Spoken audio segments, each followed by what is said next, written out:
Robert said it on a Saturday morning in September. We had just come back from dropping Claire at university.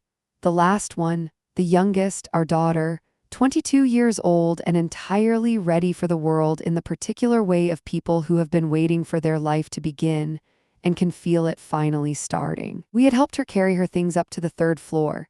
We had assembled the flat-pack desk, which took 40 minutes and one mild disagreement about which piece went where. We had taken her for lunch at a pub near the campus where she ordered a glass of wine with the casual ease of someone who had been doing it for years, which she had, and we had laughed about something I no longer remember. We had driven home. We had come into the kitchen. I had put the kettle on, and Robert had stood in the middle of the kitchen, our kitchen, the kitchen I had cooked 38 years of meals in, and he had looked around at the quiet of it, the particular deep quiet of a house that has held children and suddenly doesn't, and he had smiled. He said, "Well, now it's just us." He said it with satisfaction. He said it the way a man says something he has been looking forward to. I stood at the kettle with my back to him, and I felt something happen inside me that I cannot fully describe even now, 2 years later, with the benefit of distance and therapy, and a small flat of my own that smells like the candles I choose and nobody else. It wasn't anger. It wasn't grief. It was recognition. The particular cold clarity of recognizing something you have known for a long time but have been very carefully not looking at directly. I poured the water into the mugs. I said nothing, I just looked at him. 3 weeks later, I called a solicitor. My name is Margaret. I am 62 years old. I was married for 38 years. I am about to tell you what those 38 years actually looked like, not from the outside, which was fine, which was perfectly respectable, which was the kind of marriage people called solid, but from the inside. From where I was standing, at the kettle, with my back to him. Before I take you back, if you're new here, welcome to her Breaking Point Stories. Every day a real story about the moment a woman stopped waiting and chose herself. If that's why you're here, hit subscribe. Now, let me show you 38 years.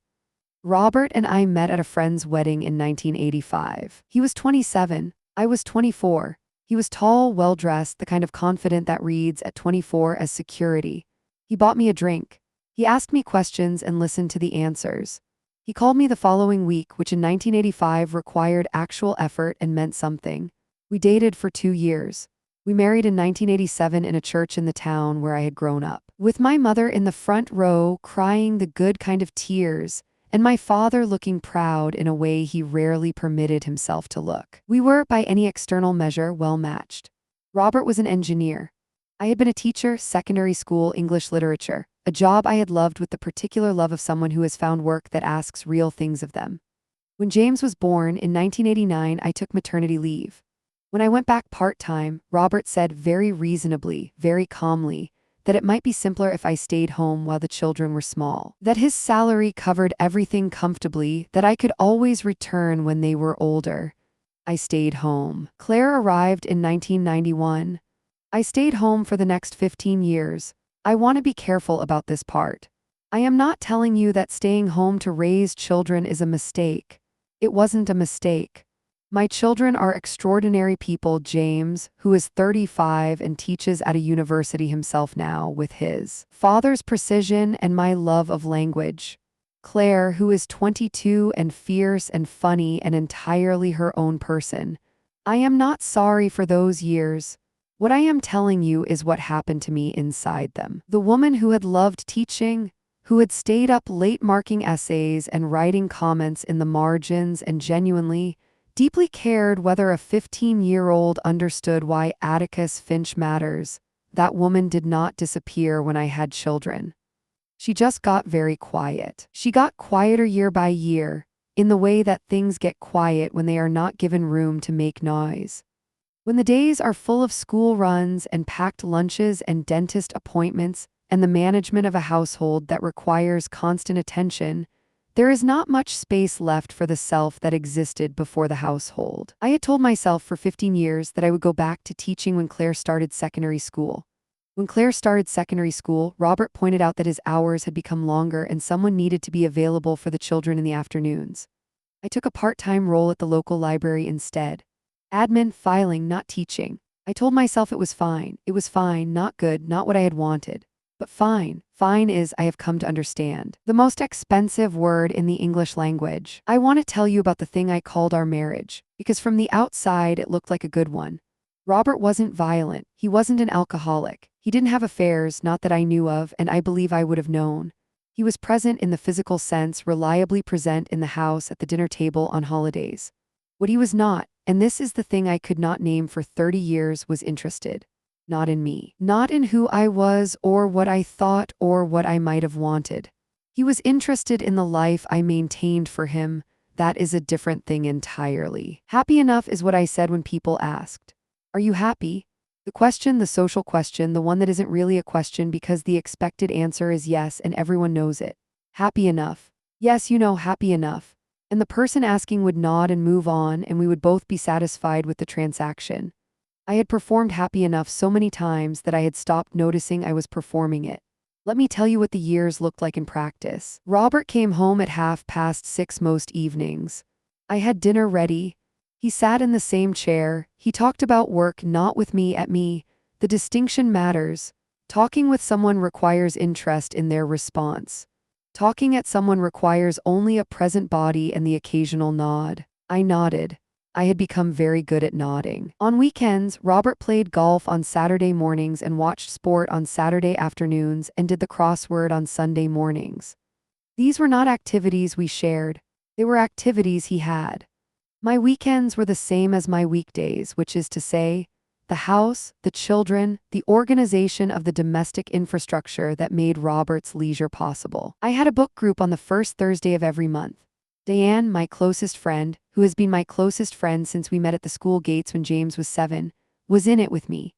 The book group was the 1 hour of every month when I talked about ideas rather than logistics.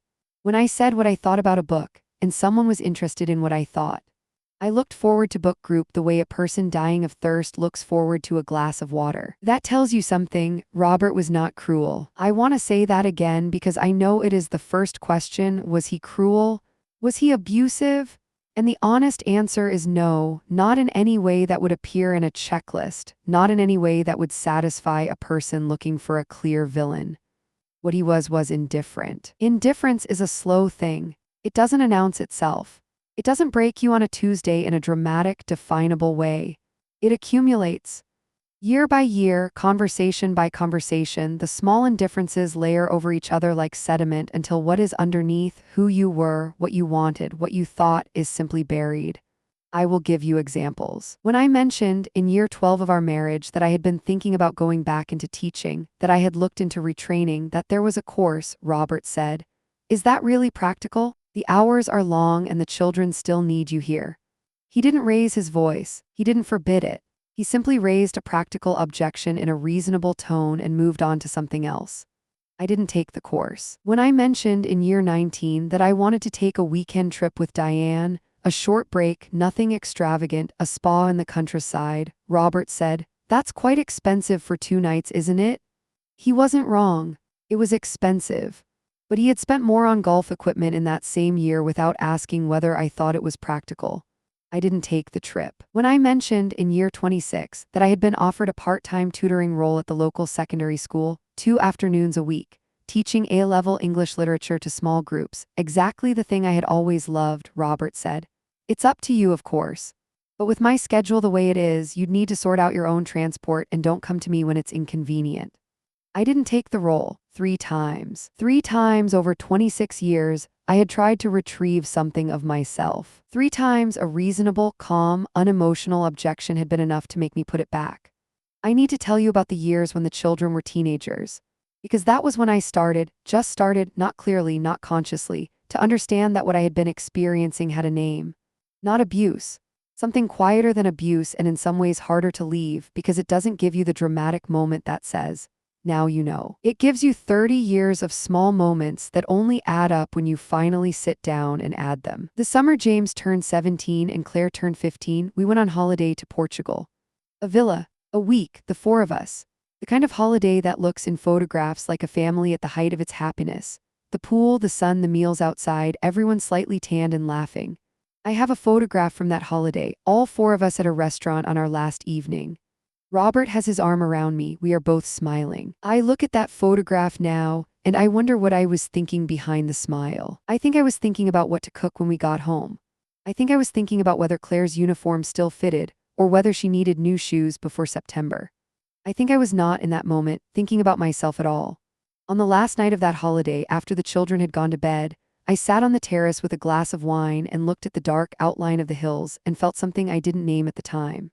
Something that was adjacent to grief. A sense of something slipping. Robert came out and sat down and said, "Good holiday." I said, "Yes." He said, "Back to it on Monday." I said, "Yes." He went inside. I sat with my wine. I thought, when did we stop having conversations? Then I thought, did we ever have conversations? Then I stopped thinking about it because the children were inside and it was getting cold and there were things to pack in the morning. I packed them into a corner of myself and went inside. James left for university 3 years later. The house contracted. I had expected to feel bereft, had prepared for the particular grief of the empty bedroom, the missing voice, the extra place at the dinner table that was no longer needed. And I did feel that. I missed James with the specific, physical ache of a mother who has been proximate to her child's daily life for 18 years. What I had not expected was what I felt in the evenings. In the evenings, with James gone and Claire still at school, the house was quieter than it had been. And in that quietness, with less to manage, with fewer logistics to occupy the foreground of my attention, Robert became more visible. Not in a new way, in a clearer way. The way objects become visible when the light changes, not different objects, just seen differently. I watched Robert eat his dinner in the chair he had eaten dinner in for 20 years, his eyes on the television, his fork moving with the mechanical efficiency of a man who is not tasting what he is eating. I watched him finish, push the plate to one side, pick up the newspaper. He did not ask how my day had been. He had not asked how my day had been I realized, sitting there. I tried to think when he had last asked. Years. I did not know how many years. I sat with my plate and thought, when did this stop and why didn't I notice? The answer, I understand now, was that I had been too busy to notice. The children had been noise and motion and logistics and need, and that noise had filled every room and every hour, and in the middle of all of it, the silence between Robert and me had been invisible. The children leaving did not create the silence. They revealed it. Claire left for her gap year the summer she finished A-levels. Then she went to university. 3 years of visits home, Christmas, Easter. The odd weekend that recalibrated the house around 2 people again. 2 people who had very little to say to each other. I filled the time. I joined a painting class on Monday evenings. I walked more, I read more, I called Diane more often. I found things to do with myself that did not require Robert's participation because his participation was not available. He sat in his chair. He watched his programs. He came to bed at 10:30 and was asleep by 11. On our 35th wedding anniversary, I suggested we go somewhere, not extravagant, just a night away, a restaurant we hadn't been to. Robert said he had a golf tournament that weekend and couldn't we do it the following month? We did not do it the following month. I bought a bottle of good wine. I drank most of it myself while he watched the golf. I sat with my wine and I thought, with a clarity that surprised me, I have not been happy in this marriage for a very long time. And then, immediately after, but where would I go? And then, I'm 60 years old. You don't leave at 60, and I put it back in the corner. Before I tell you about the Saturday, I need to stop for just a moment. Because if you have ever told yourself you were happy enough, if you have ever nodded along in a conversation that wasn't with you but at you, if you have ever sat at a dinner table and realized you couldn't remember the last time someone asked how your day was, I want to hear from you. Drop a comment below. And if this story is sitting somewhere in your chest, give it a like so more women can find it. Okay, the Saturday. The drive home from dropping Claire was 2 hours. We talked about the flat. We talked about whether she had remembered her duvet. We talked about the traffic on the motorway. These are the things we talked about now: logistics, observations, the neutral territory of 2 people who have run out of anything to say to each other and have learned to fill the silence with the serviceable. I watched the motorway and I thought about Claire's face when we left, the relief on it, not because she wanted to be rid of us, she had hugged me long and hard, but because she was about to begin. She was 22 and she was about to begin her life and she knew it and it was written on her face. I thought, when did I last look like that? I thought, I was 22 in 1985, before Robert. Before the house, before the kitchen and the chair and the dinner at 6:30. I thought, I have been in the same house for 35 years. I have cooked approximately 11,000 dinners. I have folded a quantity of laundry I cannot calculate. I have attended every parents' evening, every school play, every sports day. I have maintained every relationship in this family, with Robert's mother, who was difficult, and Robert's brother, who was unreliable, and the neighbors and the friends and the infrastructure of a social life that Robert enjoyed without ever contributing to. I have been maintaining this life for 38 years, and what have I had from it? The children, genuinely and completely the children, and what else? The motorway rolled past. I could not think of what else. We came into the kitchen. I put the kettle on. Robert stood in the middle of the room and looked at the quiet and said, "Well, now it's just us." He smiled. He meant it as a good thing. He meant now we can be comfortable. Now the noise and the chaos and the managing of other people's needs is done, and we can settle into whatever this is. Whatever this is. I stood at the kettle. I thought, whatever this is has been here the whole time. The children didn't create it, they obscured it, and now there is nothing to obscure it, and I have to look at it directly. I poured the water. I carried the mugs to the table. Robert sat down with the newspaper. I sat across from him. I looked at him over my mug. He was reading the newspaper. He did not look up. I sat there for perhaps 5 minutes. Then I said, "Robert." He looked up. I said, "Are you happy?" He said, "What?" I said, "In this marriage, are you happy?" He looked at me as though I had said something in a language he hadn't expected. He said, "That's a strange question." I said, "I know, are you?" He thought about it for a moment. He said, "It's fine, isn't it? Everything's fine." I said, "Yes." I drank my tea. He went back to the newspaper. I sat there and I thought, fine, there it was, fine. After 38 years. I did not tell anyone, not immediately. I spent 3 weeks living in the house with Robert and the knowledge that had arrived, clear and irrevocable, in the kitchen on the Saturday. I went about my days, I made meals, I watched television, I slept in the same bed. I functioned normally. I was very good at functioning normally, but something had changed underneath the function. I had stopped telling myself that this was fine. And once I stopped telling myself that, the accumulated weight of 38 years of fine became extraordinary. Not dramatic, not violent, just vast, the sheer weight of it. The years of turning down jobs and trips and versions of myself because the reasonable objection had been enough to make me put them back. The years of dinner at 6:30. The years of nodding. The years of book group as the 1 hour of genuine engagement per month. I had a conversation with Diane on the phone on the second Thursday after the Saturday. I said, "Diane, I need to ask you something."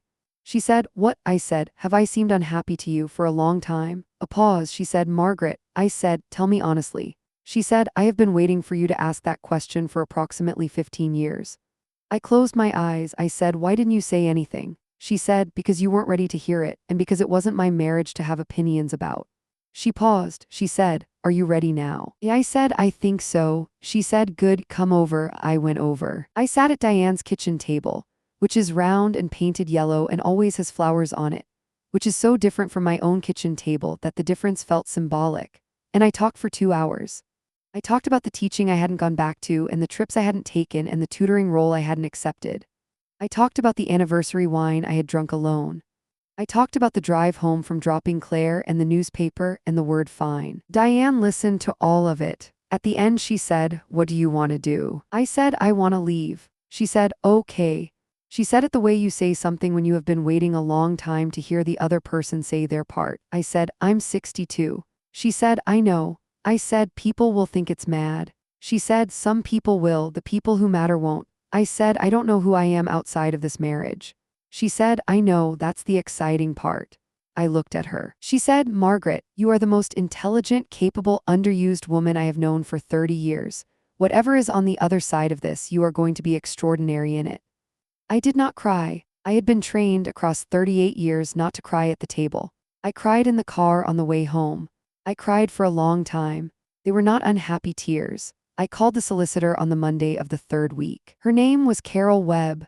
She had been recommended by Diane, who had a colleague who had used her. She was in her 50s, direct, unhurried, with the particular calm of a woman who has sat with people in the worst moments of their lives for 20 years and has learned to create safety in a room by simply being steady in it. I sat in her office and I told her what I had. 38 years of marriage. A house we owned jointly. Robert's pension, which was substantial. My own contributions, which Carol referred to calmly and without drama as the non-financial contribution, which is to say, 38 years of domestic labor, child rearing, social maintenance, the invisible work that had made Robert's career and leisure possible. She told me my position was stronger than I thought. She told me the law was clear on the value of non-financial contribution. She told me I was not, as I had half feared, leaving with nothing. I walked out of her office onto the high street and I stood in the October air and I thought, I am going to do this. Not with triumph, not with anger, just with the quiet certainty of someone who has finally, after a long time, made the decision they should have made sooner and knows it is the right one. I told Robert on a Saturday evening. The children were not home. I had chosen the timing carefully not because I wanted to ambush him, but because I did not want James and Claire to be present for something that was between their parents and nobody else. He was in his chair. I turned the television off. He looked up. I sat across from him. I had chosen the chair deliberately, not the sofa beside him, but the chair that faced him. I wanted to be able to look at him directly. I said, Robert, I need to tell you something, and I need you to listen without interrupting. He said, that's ominous. I said, I'm leaving the marriage. The room was very still. He said, I'm sorry. I said, I want a divorce. I've spoken to a solicitor. I want to do this in the most straightforward way possible, and I have no interest in making it difficult, but I want you to know first. He stared at me. He said, what are you talking about? I said, I've been unhappy for a long time. I don't think you've been paying close enough attention to notice. And I don't say that to be unkind. I say it because I think it's true. He said, we've just had 38 years together. I said, yes. He said, the kids have just left. I said, I know, that's what made me realize. He said, realize what? I said, that without them in the middle, there wasn't very much left. He looked at me for a long time. He said, Margaret, you can't be serious. I said, I am. He said, we're 62. Where are you going to go? I said, I'll find somewhere. He said, this is ridiculous. I said, I know it doesn't make sense to you. I'm sorry for that. He said, you're sorry? You're sorry? I said, Robert, when did you last ask me how I was? Not how dinner was or whether the post had come, how I was. He opened his mouth. He closed it. He said, that's not. I said, it's been years. I've been in this house for years and you haven't asked once.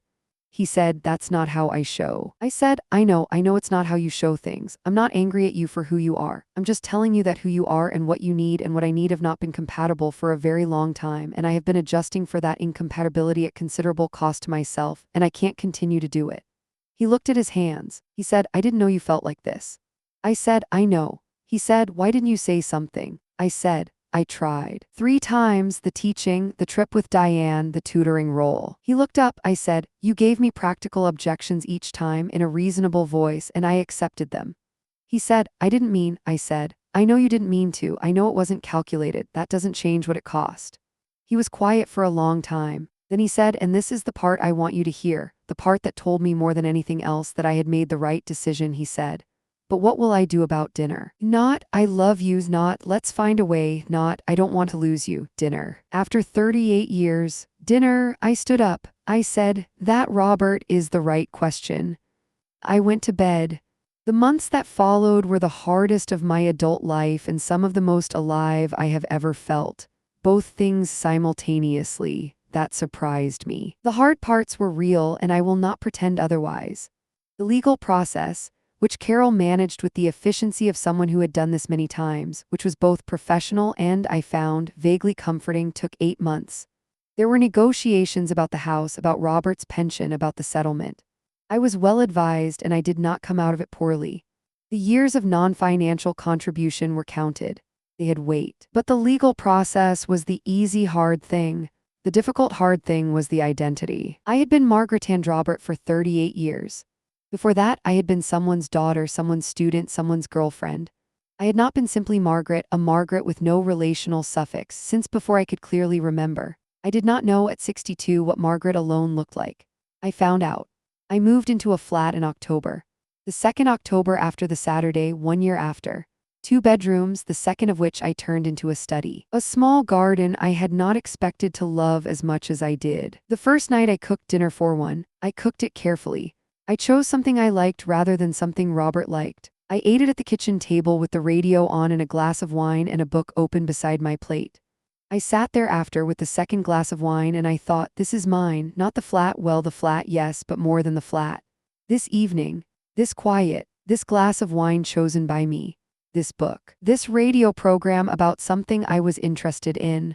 Mine, it was a very small thing, it was enormous. I called Carol Webb, the solicitor, in November, not about legal matters, just to thank her. She said, "How are you?" I said, "Actually well, I'm actually well." She said, "I know you will be. I see a lot of women in your position, Margaret. The ones who leave at 60 are the bravest." I said, "I don't feel brave." She said, "That's because brave people never do." I went back to teaching. Not full-time. A part-time role at a sixth-form college, 2 days a week, A-level English literature, exactly what I had wanted 16 years ago when Robert had made the practical objection. I applied in January. I was offered the position in February. I sat with the offer letter and I held it for a long time. I thought of the jobs I had not taken, the trips I had not gone on, the versions of myself I had quietly filed away. I thought, not this time. I accepted the role on a Thursday afternoon, sitting at my kitchen table in my flat, with no one to ask whether it was practical. I started in September. The first class I taught was a group of 17-year-olds studying a novel they were suspicious of, in the particular way of 17-year-olds confronted with something they haven't chosen. By the end of the lesson, 2 of them had asked questions I hadn't expected. By the end of the first term, I was looking forward to Monday mornings. I had not looked forward to Monday mornings in 20 years. James called me 2 months after I told him. He had time by then to sit with it. The initial conversation had been difficult, not hostile, but shocked, the particular shock of an adult child confronting evidence that their parents' marriage was not what they had understood it to be. He said, "Mum, can I ask you something?" I said, "Yes." He said, "Were you unhappy when we were growing up, when we were there?" I thought about this carefully. I said, "There were moments of happiness. Real ones, you and Claire being your mother, that was never anything but real." I said, "But the marriage, yes, I think I was unhappy in the marriage for a long time and I was too busy and too afraid and too used to the adjustment to do anything about it." He was quiet. He said, "I wish you'd said something sooner." I said, "I know, so do I." He said, "Are you happy now?" I thought about my flat and my teaching and my garden and the dinners I ate from books. I said yes, genuinely yes, for the first time in a long time. He said, "Good." A pause. He said, "Dad called me. He said he doesn't know how to cook." I said, "He'll learn." James laughed. It was the first time either of us had laughed in that conversation. He said, "You sound different." I said, "I know." He said, "You sound like you." Claire took longer. Claire is her father's daughter in some ways. The precision, the difficulty with things that don't fit a clear narrative. She came to visit me in my flat in November and she walked around it with the contained expression of someone processing something they haven't decided how to feel about yet. She sat down. She looked at the bookshelf I had arranged by color because there was no one to tell me it was impractical. She said, "Mum, did you stay for us?" I said, "Partly." "Yes," she said, "I don't know how to feel about that." I said, "I know, it's complicated." She said, "Are you angry at us?" I said, "No, never, not for 1 second." She said, "Are you angry at yourself?" I thought about that. I said, "A little, for waiting so long. But mostly I've made my peace with it. I had to be the person who made the choices I made in order to get here, and here is not a bad place." She looked at the bookshelf again. She said, "The books are in color order." I said, "I know." She said, "That's completely irrational." I said, "Yes." She said, "I love it." She looked at me. She said, "You seem lighter." I said, "I am lighter." She came over and she sat next to me on the sofa and she put her head on my shoulder the way she had when she was 7, the way adult children occasionally revert to when they have found their way back to something. We sat like that for a while. I put my arm around her. I thought, I will not cry. I cried anyway. Good tears. It has been 2 years since the Saturday. I teach Mondays and Wednesdays. I paint on Thursday evenings, a class I found in a community arts space 10 minutes from the flat. I am not talented. I do not care. I make mess on a canvas for 2 hours and come home feeling wrung out in the best possible way. I have dinner with Diane every other Friday. We sit at her yellow table and we talk about books and our children and our lives, and we have been doing this for 32 years and it is one of the best things in my life. I went to Florence in March. Alone. 5 days. I had wanted to go to Florence since I was 23 and had studied Renaissance art in my 3rd year at university and had looked at reproductions in books and thought, I will go one day. One day took 39 years. I stood in front of Botticelli's Primavera in the Uffizi, and I stood there for 20 minutes and nobody said anything about whether we should move on and nobody said it was time for lunch. I stood there until I was ready to leave. Then I went for lunch alone at a small restaurant near the river and I ate fish and drank a glass of white wine and read my book. I thought, I am 62 years old and I am eating fish in Florence and reading my book, and I have never in my entire adult life felt more like myself. Robert and I are civil. He has apparently learned to cook. James mentioned it with a surprise that I found quietly satisfying. I do not wish him ill. I think we were two people who were not right for each other, who stayed together because the cost of leaving felt too high, and because the children needed us to stay, and because we were both afraid of the alternative. The fear was not irrational. The alternative is genuinely frightening when you have built your entire identity within a marriage and don't know who you are outside it. What I know now is that the fear was the wrong calculation, not because the alternative was easy. It wasn't. The first months were lonely in ways I hadn't anticipated. The logistics of living alone after 38 years of shared domestic life are more complex than they appear. But the loneliness of being alone is a different thing entirely from the loneliness of being in a marriage with someone who doesn't see you. The first kind is temporary. The second kind, if you stay, becomes permanent. I want to say something to the women who are sitting with the thing I sat with, the thing I put in the corner for 15 years.